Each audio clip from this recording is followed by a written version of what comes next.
Well, happy Monday. It's July 15th. I'm here in lovely Port Aransas, Texas on vacation, but we have some good news to report and want to bring you the latest data here in the Austin metro area. We're going to start with interest rates. Take a look at the 30-year fixed rate mortgage. We're down to 6.82% just a few weeks ago.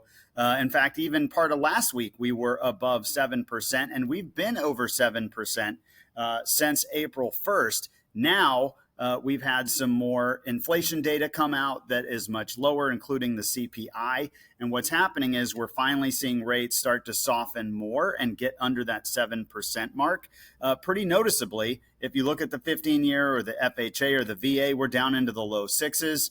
Also, if you're a well-qualified buyer, even though 6.82 is the listed rate here, we call that kind of a par rate.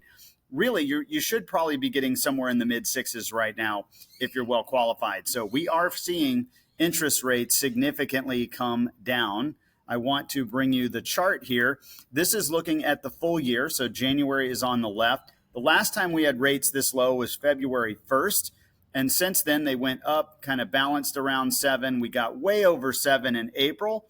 And that's really what slowed the market down this spring, is when rates shot up in April. And we've been battling that above 7% mark for most of that time until just now, this last week, where we've dropped below 7%. So too early to know how that's going to impact the market.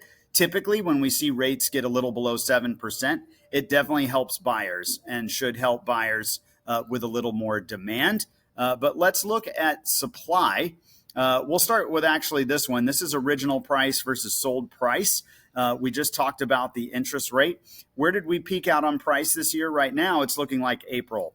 So we had lower interest rates in the first quarter, January, February, March. That led to sales through April where the prices were rising. That's the green. The green is the list price and the blue is the sold price. But you can see the blue was climbing, let's say through April. It softened a bit April to June. And so I wouldn't look at July just yet. It's still too early, but pay attention to the fact that we probably peaked in April. We've started to soften. Will that change? Will we have a slight bump up either in the second half of the summer or maybe even in the early fall once buyers get wind that the rates have started to come down? We'll have to see. This is a active versus sold listing. So this is going to be looking at how many are on the market right now. And again, we had a huge rise in listings over the spring and into early summer. It looks like we're starting to peak out there too. I said last week, I think we're hitting peak inventory. I still stick with that. This is the number of sold listings. We've seen those come down a bit again since May to June. Does that mean buyer activity has peaked for the year? Maybe. Buyer activity has been pretty soft for most of 2024, so it's going to be interesting to see if buyer activity picks up a little bit, maybe either, again, in the late, probably not right now, it's the middle of the summer. I'm on vacation. A lot of buyers are on vacation. But I think by the time we get back to the school season, it'll be interesting to see where rates are and if we get a little more buyer demand into the market. Let's talk about rental data as well. I know many of you are renting properties right now in the market. We're helping a lot of our clients with rental properties. So this is looking at June data year over year. So we've had leasing activity. The first box is single family homes. The second box is duplexes. And I've mentioned quite often how we've had a softening market in rents as well. But for single family homes, we saw a pretty noticeable slide down in average rents, almost 10% for June.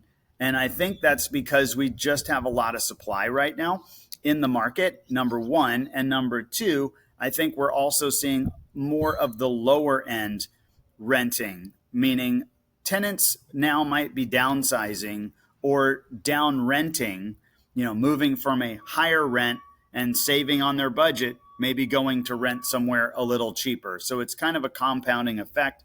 I think we're seeing that on rentals. The median is only about 2%. Like I said, if it's a great house in a great location, you're probably getting the same rent that you got last year. But if you are struggling, it's because it's taking 66% longer to get that property leased. Usually it'd be a couple weeks. Now it's a full month or more to get a property rented out.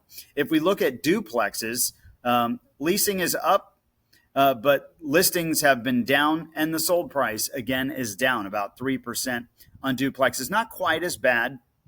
There isn't nearly as many, but look at days on market, 71%. So both in single family and duplexes, we're seeing it's taking 60 to 70% longer.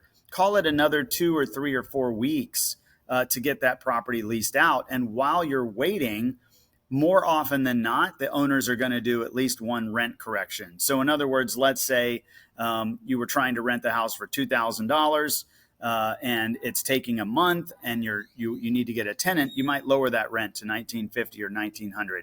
So we're seeing that on the rent side as well as on the for sale side.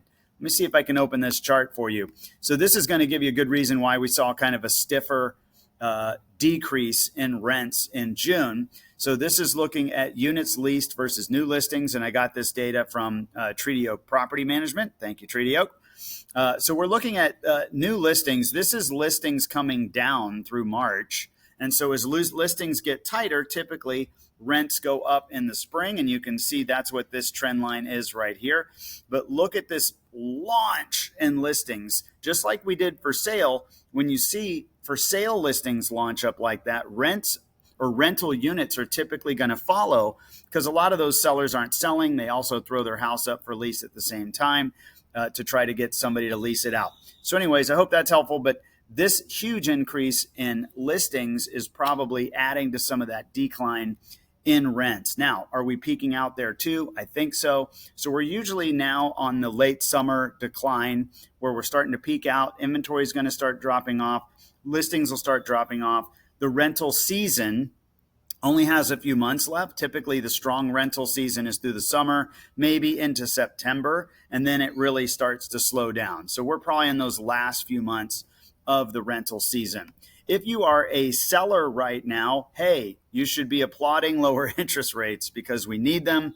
That has been just a thorn in our side for well over 2 years in our market, but also nationally. And many of you that are selling are also trying to go buy something because you're moving from one house to another. So lower rates is really going to help everyone.